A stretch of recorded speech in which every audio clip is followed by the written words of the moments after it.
Ens trobem al Castell de Castellet, que és un edifici que es va recuperar i és propietat de la Fundació Abertis, i ens l'ha cedit, diríem, per fer aquest acte de congrés.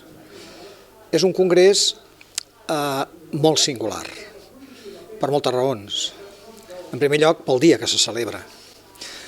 No perquè estem ja a l'endemà del dijous gras i comenci Carnestoltes, sinó perquè ahir, el dia de dijous gras, acabava el termini que tenia el govern, els 3 anys que marca la llei que va modificar la llei de vegueries perquè s'incorporés la 8a vegueria, la del Penedès, i el govern tenia l'obligació, vicepresidència, que és de qui depèn, de qui pengen els departaments de la Generalitat, tenia l'obligació per llei de fer tot el desplegament territorial de tots els departaments, sanitat, cultura, etc., a les 4 capitals penedesenques, que és l'acord consensuat per les 4 alcaldies. I això no s'ha produït. És l'hora de despertar. Tenim futur, tenim memòria, així ho diu la lletra, com hem sentit. Abans d'ahir s'anuncia l'abans proposta del que ha d'esdevenir després el projecte de l'avantprojecte del Pla Territorial Parcial del Penedès. L'àmbit funcional es va aprovar el 2010, d'això en fa 10 anys. I el grup d'experts ha anat treballant, el Departament de Territori i Sostenibilitat, però encara no tenim el projecte. Per tant, encara aquest territori segueix trossejat en tot el que venen a ser les decisions dels espais oberts, dels espais poblats i del tema d'infraestructures, de les tres vegueries, dels 3 àmbits veïns, la metropolitana, Catalunya Central i Baix Penedès. Pel que intuïm i pel que més o menys ha anunciat Territori i Sostenibilitat d'aquest avantprojecte, que és un avant de proposta, calculem que fins al 2022 no tindrem el pla territorial vigent, la qual cosa vol dir 12 anys després, mare de Déu senyor. Bé, aquest territori ens tracten d'aquesta manera i per això ens hem de revoltar. També acaben de fer-se públics els pressupostos de la Generalitat i també ens han deixat, si nosaltres som el 6,22 de la població de tot Catalunya, ens han deixat un 4 i escaig % i no diem el Baix Penedès, que ja és ridícul el que s'ha assignat. Que l'energia, per exemple, no és d'Endesa ni és d'Enel, ni de FECSA. Ve del cel, aquesta sí que ve del cel de debò. Són els llums directament. Ells estan allà amb els seus captadors d'energia, les fulles, els arbres, i van creixent. Per tant, hi ha una dinàmica que no està controlada ni per la Generalitat ni per la Diputació. El Congrés té una doble importància, una pels temes en si que s'hi treballen i dues pel moment en què és, perquè és un moment en què està a punt de començar el debat formal, ara ja sí, del Pla Territorial Parcial del Penedès, i si això s'aborda sense unes idees prèvies clares, aquí no ens aclararem. Per tant, jo crec que en aquest moment la importància rau en què siguem capaços de condicionar, de ser el full de ruta d'aquest pla territorial. Tenim molt clar, i no m'hi estendré, que participar és un dret i comporta una major transparència i un plus en la presa de decisions. I això no és una cosa que ens inventem nosaltres, sinó que l'estat espanyol, i per tant afecta a Catalunya, va signar... El Congrés el vam pensar i concebir de cara als 800 regidors que té l'àmbit de la vegueria. Evidentment, avui hem convidat els 72 alcaldes dels 72 municipis. Hi ha representats les entitats, presidents d'entitats, econòmiques, sindicals, culturals, cíviques. Vam optar per un tema primer, que ha sigut el tema territori, que ens preocupa, que hi ha debats molt intensos en aquest moment. El segon tema ha sigut el tema d'empresa i coneixement. Ara en aquest moment s'està desplegant el tema de cultura i patrimoni també, i acabarem aquest matí amb el quart tema, que és el tema de la proposta turística, d'un Penedès obert, d'un Penedès acollidor, d'un Penedès que entenem que ha de ser mar i muntanya, d'un Penedès que no només és vinya, un Penedès que té, des d'aquest punt de vista, unes possibilitats immenses. Això no ha de ser una cosa en contra nostra, ha de ser de col·laboració mútua. Bé, en el nostre cas hem tingut 5 ponents, 3 experts, per dir-ho així, en el tema. Un, el Ton Salvador, que fins fa poc ha treballat com a arquitecte a Barcelona, a l'Ajuntament de Barcelona, en què ens ha plantejat d'una manera molt punyent, molt clara, la relació de la vegueria amb les àrees metropolitanes de Barcelona i Tarragona.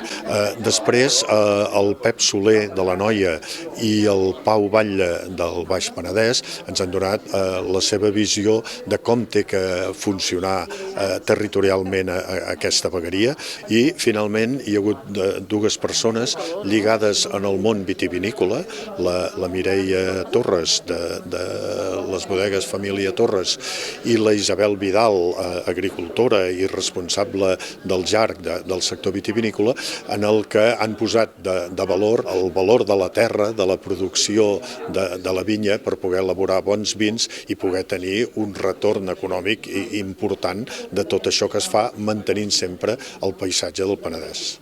A veure, el que volem, jo com a pagesa, i crec que el sector, que per generalitzar és una mica complicat, és tindre el territori endreçat i que hi hagi una mica de claretat i transparència sobre el que podem i el que no podem fer. O sigui, hauria de ser prou restrictiu com perquè tinguéssim un paisatge productiu protegit i que hi hagués seguretat, per exemple, si un vol fer una empresa d'enoturisme o una bodega, però també flexible perquè si un ha de fer un cobert, perquè és ramader, o també perquè, per exemple, fa viticultura biodinàmica i vol tindre un parell de vaques o 3 o 4, poder-ho també fer. O sigui, jo penso que no estem demanant alguna cosa tan difícil. Buscar aquest equilibri entre l'espai més urbà i l'espai productiu, l'espai agrícola. I si fem això i ho fem d'acord tots plegats, crec que avançarem tots. Un dels temes claus en l'organització de la vegueria és com s'organitza el territori, i per tant, en un moment en què està a punt de sortir a debat els inicis del pla territorial parcial del Penedès, era important que definíssim què volem aquí en aquest Penedès, no? I aquest Penedès el que volem és que pugui ser divers, però que el territori té que ser un territori que alhora sigui una regió agroalimentària, és a dir, que aquesta vocació de produir agrícolament aliments sigui forta, i alhora també, evidentment, és una regió turística i és una regió industrial. I tot això s'ha de poder lligar de totes les maneres, no? I per mi el que és important, com també he dit amb la ponència, és no caure en fonamentalismes, ni res és blanc ni res és negre, tot és una gamma de grisos i és de buscar sempre, al final és el que fem-ho des de la consciència, des de ser conscients de que el territori on vivim és on tenen que viure els nostres fills, els nostres nets, i l'hem de respectar. Però això no vol dir no evolucionar, i s'ha de buscar sempre el punt mig, el punt d'equilibri, un punt de consens, i tenir sempre una mentalitat oberta per no tancar-te en tu mateix i per defensar, al final et quedis tu que quedis a la teva closca, no? Sí, jo crec que les empreses fan molt territori. De fet, si ho mirem, el desplegament de la vegueria Penedès està sent lent, però en canvi les empreses sí que fa des de molts anys que busquem la manera de col·laborar amb empreses del territori, perquè això facilita molt la feina i és molt positiu. Per tant, jo crec que el món empresarial treballa com a vegueria, les empreses de l'àmbit de la vegueria Penedès ens coneixem i treballem conjuntament, i per tant jo crec que aquí anem bé, aquí s'està desplegant de manera no administrativa, sinó a la realitat, econòmicament, la vegueria Penedès molt positivament. Tant en la cultura com en tot, jo crec que el que hem de desterrar és l'autocomplaença. L'autocomplaença és l'enemic més gran que tenim tot, a la vida privada, a la vida pública, a les institucions, absolutament a tot arreu. Impulsarem accions. El que hem de fer des de cultura, amb el llibre blanc que ja es va fer, l'Institut d'Estudis Penedesencs, ja marca tot un camí, hi ha un pou de sabidoria allà dintre. I el que hem de fer ara és explotar-lo. I no parar, no estar quiet ni un moment, anant a buscar subvencions, anant a picar portes, anant a picar pedra, per anar a buscar tots els recursos per poder anar implantant aquest moviment cultural.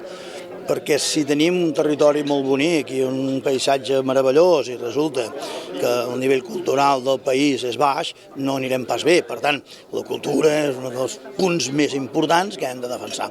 I per això estem aquí, per impulsar això. L'objectiu és que tot el que fins avui hem fet, més el que surti d'avui dels debats, publicar un llibre per Sant Jordi on hi haurà tots els continguts.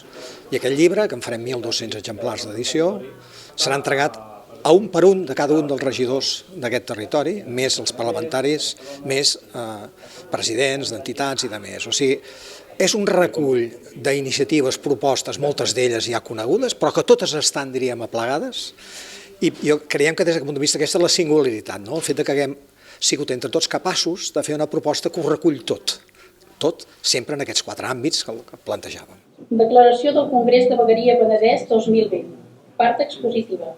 El 9 de juny del 2004, promogut entre d'altres per les alcaldies de Vendrell, Igualada, Vilafranca del Penedès i la Nova i la Geltrú i els Consells Comarcals de l'Alt Penedès, Anoia, Baix Penedès i Garraf, es signa el Pacte de Sant Martí. Sí, la cloenda de l'acte consistia en recollir la signatura dels 8 implicats, els 8 que hi poden fer més que molts de nosaltres, evidentment, que són els representants de les 4 capitals, els seus alcaldes i els presidents dels consells comarcals. Ha estat relativament fàcil arribar a un consens, tot i que això ha volgut uns mesos de debat, de presentar un document, de recollir, diríem, les seves objeccions, i al final el consens ha sigut total. El que venim aquí a dir és tots el que ens agradaria que fóssim, el que acabéssim sent. I per tant això és el que ens ha de guiar, aquesta és la línia que hem de seguir. Que segur que per arribar al bon fi hem de fer viratges, per esquivar coses que ens anem trobant i tal. Però jo crec que el fet que ens reunim, que es participi, que es comuniqui, que la gent expressi tot el que voldria, doncs jo crec que és fonamental, és bàsic. Tornem a manifestar aquesta necessitat del pacte, perquè ja s'ha dilatat prou en els anys des que es van iniciar les primeres accions per tirar endavant aquesta vegueria del Penedès, i seguim reivindicant el mateix que el primer dia. Ara fa falta que els estaments, les administracions que han de tirar endavant i moure aquest engranatge comencin a bellugar la maquinària perquè sigui així i sigui possible. És evident que hem de construir una realitat, en aquest cas administrativa. Les coses no són fàcils, tenim una realitat geogràfica, cultural, identitària, de sentiments, però ara s'ha de traduir en una realitat artificial, si vols, però política i administrativa, que articuli i doni sentit a aquest territori. Per tant, en aquest sentit, són les bases del que ha de fer realitat, construir aquesta realitat administrativa per al bé de tots els habitants d'aquest territori.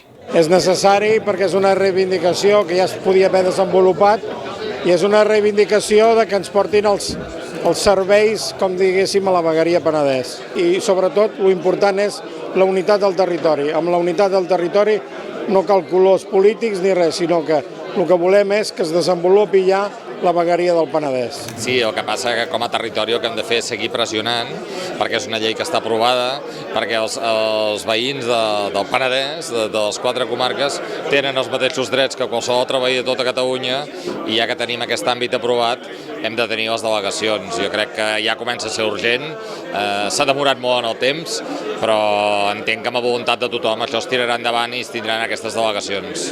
I evidentment també a través del nostre grup és una de les esmenes que treballem en els pressupostos, perquè us podeu imaginar, molts dels que sou aquí, Bé, avui ens havia de tancar l'acte el president Torra.